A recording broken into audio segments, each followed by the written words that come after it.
नमस्कार मेरे प्यारे साथियों, आप सभी को मेरे चैनल आइकॉन जी के साथी में बहुत बहुत स्वागत है। आज हम टॉप 25 प्रश्न लेके आए हैं जो कि रिवीजन के लिए बहुत ही महत्वपूर्ण है। तो मेरे प्यारे साथियों, इस वीडियो में अंत तक जरूर बने रहिए क्योंकि यह वीडियो आपके लिए बहुत ही महत्वपूर्ण रहेगी। मेरे प्यारे साथियों, रिविजन करने में आप कंजूसी ना करें क्योंकि रिविजन किए बिना आप किसी भी चीज को याद नहीं रह सकते हैं, ठीक है। इसलिए रिविजन करना बहुत ही जरूरी है। तो चलिए शुरू करते हैं बिना देरी किए। तो पहला प्रश्न है, सामान्य वयस्क व्यक्ति का मस्तिष्क का वजन कितना होता है? 1400 ग्राम होता है। ऑप्शन ए से उत्तर हो जाएगा, ठीक है। 1300 से 1400 ग्राम होता है। 2 नंबर प्रश्न है, मनुष्यों के खोपड़ी में कितनी हड्डियां होती है? मनुष्यों की खोपड़ी में कितनी हड्डियां होती है? 29 हड्डियां होती है। और भी जान लेते हैं ऑप्शन बी को कि 24, जो कि पसलियों की हड्डी होती है, ठीक है। पसलियों की हड्डी की संख्या कितनी होती है? 24। संख्या में पूछे तो 24 और जोड़ी में पूछे तो 12 जोड़ी। इसे भी याद रखेगा। तो इस प्रश्न का उत्तर कौन सा होगा? 29 प्रश्न हो जाएगा, ठीक है। 3 नंबर प्रश्न है, मानव शरीर में सबसे बड़ी हड्डी कौन सी है? मानव शरीर में सबसे बड़ी हड्डी कौन सी? मेरे पास हो फीमर, जो कि जांघ में है, ठीक है। मानव शरीर में सबसे बड़ी हड्डी कौन सी है? फीमर। और स्टेपिच, जो कि कान की हड्डी होती है, सबसे छोटी हड्डी, ठीक है, कान में होती है, इसे भी याद रखिएगा। और टिबिया नामक हड्डी कहाँ मिलती है? पैरों में मिलती है। और एनामल क्या है? मनुष्य शरीर का सबसे बड़ा कठोर तत्व है एनामल, इसे भी याद रखिएगा। सभी बहुत ही महत्वपूर्ण है। मेरे प्यारे साथियों, अंत तक जरूर देखिए क्योंकि मैंने आपको लास्ट में 2 टास्क दिया हूं जिसका उत्तर कमेंट करके बताना होगा, ठीक है। 4 नंबर प्रश्न है, मानव रक्त का पीएच कितना होता है? 7.3 से 7.4 होता है, इसे याद रखिएगा, ठीक है। और ऑप्शन बी 6.0, जो कि मूत्र का पीएच होता है, और 7.0 जो कि पानी का पीएच होता है। 5 नंबर प्रश्न है, आरबीसी यानी कि रेड ब्लड सेल का जीवन काल कितने दिन का होता है? 120, यानी कि 20 से 120 दिन का होता है। और डब्ल्यूबीसी यानी कि व्हाइट ब्लड सेल का जीवन काल कितना होता है? 2 से 4 दिन का होता है। 6 नंबर प्रश्न है, शरीर का सबसे बड़ा अंग कौन सा है? त्वचा, जो कि शरीर का सबसे बड़ा अंग है। और सबसे छोटा अंग कौन सा है? पीनियल। पीनियल सबसे छोटा अंग है। और सबसे बड़ा ग्रंथि कौन सा है? यकृत को सबसे बड़ा ग्रंथि कहा जाता है, याद रखिएगा। सभी बहुत ही महत्वपूर्ण है। और यहाँ और भी प्रश्न पूछता है कि वृद्धि हार्मोन कहाँ से स्रावित होता है? पिट्यूटरी से, इसे भी याद रखिएगा। यह भी प्रश्न काफी बार पूछे जा चुके हैं। 7 नंबर प्रश्न है, रक्तचाप मापने का यंत्र कौन सा है? स्पिग्मोमेनोमीटर से रक्तचाप मापा जाता है, जो कि 120/80 mmHg होता है, याद रखिएगा। और कार्डियोग्राम क्या है? जो कि हृदय के गतिविधि को मापने का यंत्र है, कार्डियोग्राम। और थर्मामीटर क्या है? मनुष्यों के मनुष्यों के शरीर के तापमान को मापने का यंत्र है थर्मामीटर। और इलेक्ट्रोएन्सेफेलोग्राम क्या है? इलेक्ट्रोएन्सेफेलोग्राम, जो कि ब्रेन के गतिविधि को मापा जाता है, इसलिए सभी को याद रखिए, सभी महत्वपूर्ण है। 8 नंबर प्रश्न है, शरीर में वयस्क व्यक्ति की हड्डियों की कुल संख्या कितनी होती है? शरीर में वयस्क व्यक्ति की हड्डियों की कुल संख्या कितनी होती है? 206 होती है। और नवजात शिशु की हड्डियों की संख्या कितनी होती है? 217 होती है, इसे भी याद रखिएगा।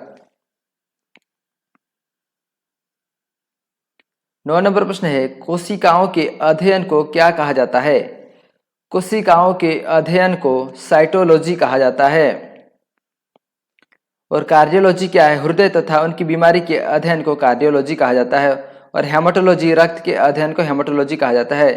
और नेफ्रोलॉजी, किडनी के अध्ययन को नेफ्रोलॉजी कहा जाता है। इसलिए सभी ऑप्शन को, यानी कि सभी बहुत महत्वपूर्ण है, इसलिए सभी को याद रखिए, ठीक है। कोशिकाओं के अध्ययन को क्या कहा जाता है? साइटोलॉजी कहा जाता है। और कार्डियोलॉजी क्या है? हृदय तथा उनकी बीमारी के अध्ययन को कार्डियोलॉजी कहा जाता है। और हेमाटोलॉजी क्या है? रक्त के अध्ययन को हेमाटोलॉजी कहा जाता है। और नेफ्रोलॉजी किडनी तथा वृक्क के अध्ययन को नेफ्रोलॉजी कहा जाता है। 10 नंबर प्रश्न है, मानव शरीर में रक्त का बैंक किसे कहा जाता है? मानव शरीर में रक्त का बैंक किसे कहा जाता है? प्लीहा को कहा जाता है। मानव शरीर में रक्त का बैंक प्लीहा को कहा जाता है। 11 नंबर प्रश्न है, गौतम बुद्ध किस वंश से संबंधित थे? शाक्य। गौतम बुद्ध शाक्य वंश से संबंधित थे। 12 नंबर प्रश्न है, बोधगया कहां पर स्थित है? बोधगया कहां पर स्थित है? बिहार में स्थित है। बोधगया बिहार में स्थित है। मेरे प्यारे साथियों, सभी प्रश्न बहुत ही महत्वपूर्ण है, इसलिए सभी को ध्यान से देखिए, सभी आपके लिए बहुत ही महत्वपूर्ण है। 13 नंबर प्रश्न है, त्रिपिटक किसका धर्म ग्रंथ है? त्रिपिटक बौद्ध का धर्म ग्रंथ है। 14 नंबर प्रश्न है, सिंधु घाटी सभ्यता किस युग की सभ्यता थी? कांस्य। ऑप्शन डी सही उत्तर हो जाएगा। ठीक है, सिंधु घाटी सभ्यता किस युग की सभ्यता थी? कांस्य। 15 नंबर प्रश्न है, भारत का नेपोलियन किसको कहा जाता है? भारत का नेपोलियन किसको कहा जाता है? ऑप्शन सी सही उत्तर हो जाएगा। ठीक है, समुद्रगुप्त को भारत का नेपोलियन कहा जाता है। 16 नंबर प्रश्न है, कौन से गुरु को औरंगजेब ने फांसी दी थी? गुरु तेग बहादुर जी को औरंगजेब ने फांसी दी थी। 17 नंबर प्रश्न है, इंडिया नाम किस नदी से आया है? इंडिया नाम किस नदी से आया है? सिंधु नदी से। ऑप्शन ए सही उत्तर हो जाएगा। 18 नंबर प्रश्न है, पूरे विश्व के अध्ययन को क्या कहा जाता है? पूरे यूनिवर्स के अध्ययन को क्या कहा जाता है? कॉस्मोलॉजी कहा जाता है। और भूमि के अध्ययन को जियोलॉजी कहा जाता है। और पेट्रोलॉजी क्या है? शिला के अध्ययन को पेट्रोलॉजी कहा जाता है। आर्कियोलॉजी क्या है? ध्वंसावशेष के अध्ययन को आर्कियोलॉजी कहा जाता है। सभी को याद रखिएगा, सभी महत्वपूर्ण है। 19 नंबर प्रश्न है, गाजीबाद किस नदी के किनारे स्थित है? गाजीबाद किस नदी के किनारे स्थित है? हिंडौन। गाजीबाद हिंडौन नदी के किनारे स्थित है। 20 नंबर प्रश्न है, फर्रुखाबाद किस नदी के किनारे स्थित है? जो कि शहर है फर्रुखाबाद किस नदी के किनारे स्थित है? गंगा नदी के किनारे स्थित है। बरेली किस नदी के किनारे स्थित है? बरेली किस नदी के किनारे स्थित है? रामगंगा। 22 नंबर प्रश्न है, गुवाहाटी किस नदी के किनारे स्थित है? गुवाहाटी ब्रह्मपुत्र के किनारे स्थित है।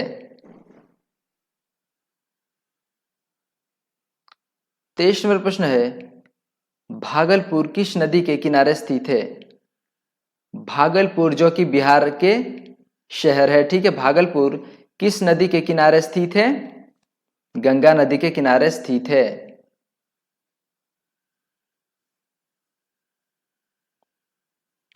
24 नंबर प्रश्न है, वाराणसी किस नदी के किनारे स्थित है? वाराणसी किस नदी के किनारे स्थित है? गंगा नदी के किनारे स्थित है। 25 नंबर प्रश्न है, अहमदाबाद किस नदी के किनारे स्थित है?